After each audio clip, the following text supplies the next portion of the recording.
알 수 있습니다.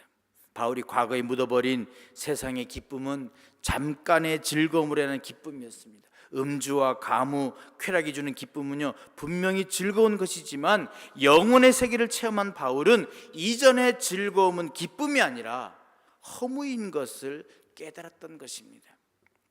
그래서 그 기쁨을 버리는 동시에 이전에는 알지 못하던 새로운 종류를 붙잡았는데 그것이 바로 은혜였습니다. 기쁨보다는 이젠 은혜를 붙잡게 된 것입니다. 근데 가만히 따져보면요 이 은혜라고 하는 단어도 카리스라고, 헬라어로는 카리스라 그럽니다. 이 카리스의 언어 자체가 바로 카라라고 하는 기쁨이라고 하는 뜻입니다. 그러니까 바울이 카이레인이라고 하는 기쁨을 버리고 얻은 것이 결국 카리스에서 나오는 기쁨이라고 하는 것입니다.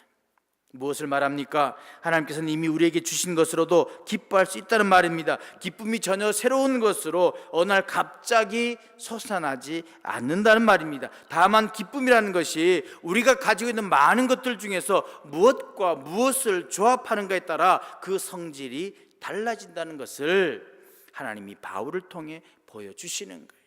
믿는 자로서의 가지는 그 기쁨은 세상이 주는 기쁨과는 다른 차원의 기쁨이었다라고 하는 거예요. 은혜와 평강이라고 하는 그런 기쁨이라고 하는 거죠. 이것은 누구도 줄 수 없고 우리 속에서 생명수가 솟아나듯이 나오는 그런 기쁨, 이것이 바로 은혜와 평강입니다.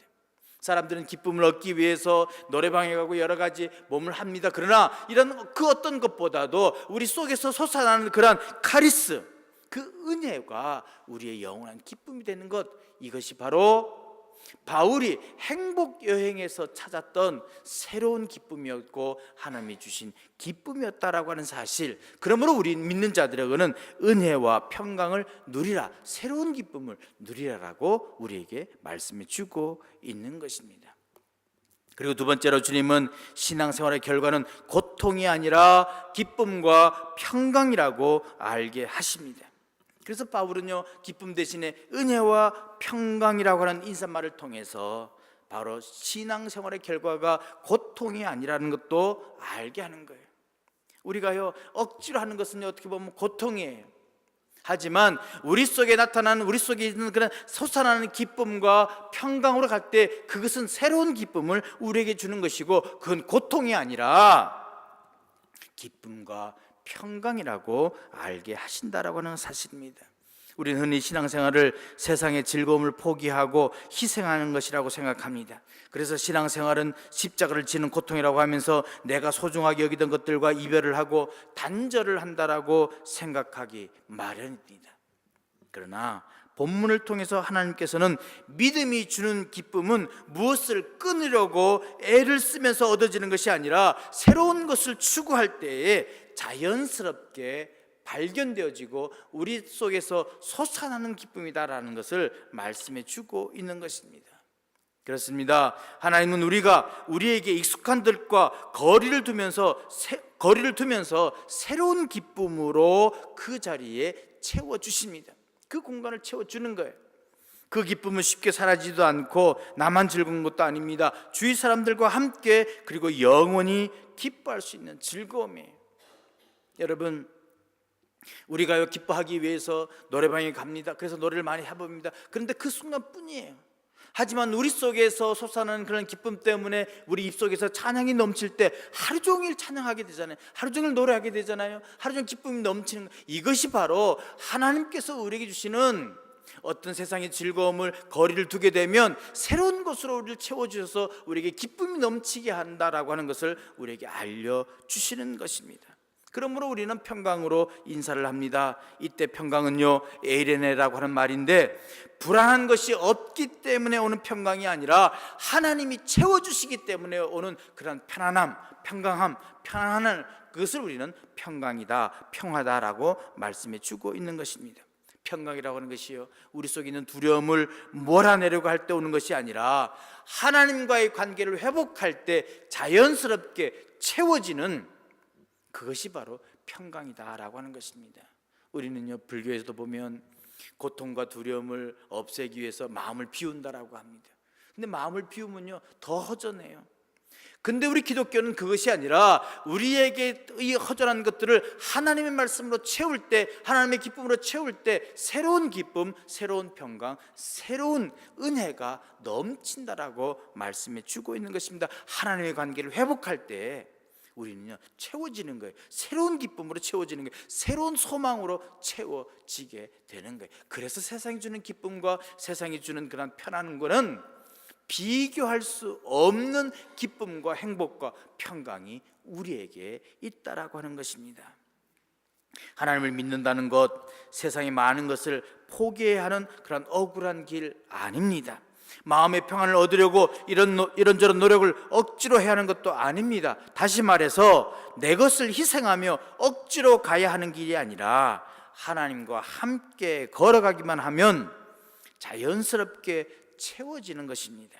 이렇게 이전에 알지 못했던 새로운 생각으로 인사를 전하고 싶을 정도로 바울은 여전히 데살로니가 교회를 꿈꾸고 있습니다. 이러한 바울의 간절한 마음이 이해가 가는 것이 바로 데살로니가 교인들의 신앙이 보기에 좋았기 때문입니다. 2절에서 그래서 2절에서 5절까지 보면 그 지역 교인들이 어떻게 지내는지에 대해 디모데가 보고 와서 전했는데 그 모습이 참으로 훌륭했습니다. 디모데가 말합니다. 이 사람들이 믿음, 소망, 사랑을 다 이루면서 신앙생활을 하고 있었다라고 말합니다. 하나님이 주시는 기쁨과 하나님이 주시는 그런 평강으로 채워진 자들의 그러한 삶의 결과가 고통이 아니라 믿음과 사랑과 소망의 쑥으로 나타났다라고 말하고 있는 것입니다. 3절 보십시오. 너희들의 믿음의 역사와 사랑의 수고와 우리 주 예수 그리스도에 대한 소망의 인내를 기억한다라고 합니다. 억지로 하는 것이 아니라, 고통으로 하는 것이 아니라, 할 수 없어서 하는 것이 아니라 은혜와 평강이 가득한 그들에게 바로 믿음의 역사, 사랑의 수고, 소망의 인내가 그들에게 가득했을 때 많은 사람들에게 기쁨과 행복을 주었다라고 말하는 것이죠. 믿음에서 나온 행위, 사랑에서 나온 수고, 재림에 대한 소망, 이 소망을 가지고 참는 너희들의 인내, 이것이 바로 바울이 원하는 데살로니가 교인들의 그런 삶의 모습이었습니다. 믿음과 소망과 사랑은 바울이 참으로 중요하게 여기는 믿는 사람들의 덕목 아닙니까? 그런데 이 귀중한 것들을 믿은 지 얼마 되지 않는 데살로니가 사람들이 여전히 지키고 있었다는 것입니다. 그러니까 이 교회를 그리워하고 돌아가고 싶어하는 것 당연하지 않았겠습니까? 더욱 놀라운 것은요 6절에 나오는데 데살로니가 교인들이 바울 자신을 닮고 주님을 닮았다라고 말합니다. 여러분, 우리들의 최종 목표가 바로 주님을 닮는 것 아니겠습니까? 믿음의 선진들의 그런 믿음을 닮는 것 아니겠습니까? 그것은 바울에게도 마찬가지였습니다. 그래서 주님을 닮은 데살로니가 교회 교인들은 바울의 사역의 꿈이고 바울 신앙생활의 이상이고 주님과의 관계에 있어서도 모두가 꼭 이루었으면 하는 그런 소망이었습니다. 이것이 어디에서 나왔습니까? 바로 은혜와 평강, 하나님이 주시는 은혜와 평강이 가득한 자들에게 나오는 그런 믿음의 역사, 사랑의 수고, 소망의 인내로 나타난 그들의 행위가 바로 주님을 닮았다라고 그렇게 표현하고 있는 것입니다. 간절히 바랍니다. 주님이 주시는 그런 은혜와 평강으로 가득 채워지기를 주님의 이름으로 간절히 축원드립니다. 그 은혜와 평강으로 말미암아 믿음의 역사, 사랑의 수고, 소망의 인내를 이루어가는 그러한 저와 여러분 되시기를, 그래서 주님을 닮아가는 그러한 저와 여러분 되시기를 주님의 이름으로 간절히 축원드립니다. 마지막으로 주님은 바로 그 믿음으로 행하는 것이 바로 공동체가 하나님 앞에 아름다운 모습을 드리는 것이다 라고, 행복을 나누는 것이라고 말씀해 주고 있는 것입니다. 여러분, 믿음의 공동체라고 하는 것, 바로 그 사람들로 통해서 나도 믿음이 더욱더 연그러지고 믿음이 더욱더 강해지고 함께 걸어가는 것, 함께 나아가는 것이 바로 믿음의 공동체입니다. 사람들로 말미암아서 내 믿음이 더욱더 강건해지게 될 것을 바울은요 이 데살로니가 교회를 통해서 보게 된 것이에요.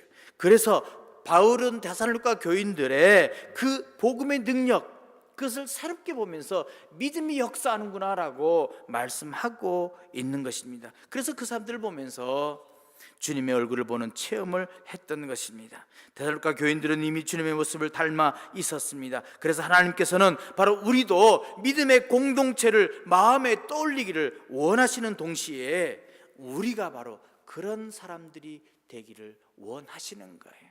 우리가 다른 사람들을 통해서 그 사람들 때문에 그 사람들을 통해서 우리가 믿음이 강건해지고 그 사람들을 통해서 우리의 마음이 평안해지고 기쁨이 넘친다면 그것이 바로 믿음의 공동체를 하나로 만들어가며 믿음의 공동체를 건설하는 그런 가장 큰 비결임을 우리에게 말씀해 주고 있는 것입니다. 그것은 무엇입니까? 바로 믿은 대로 행하는 것입니다. 믿는 대로 행하는 것입니다.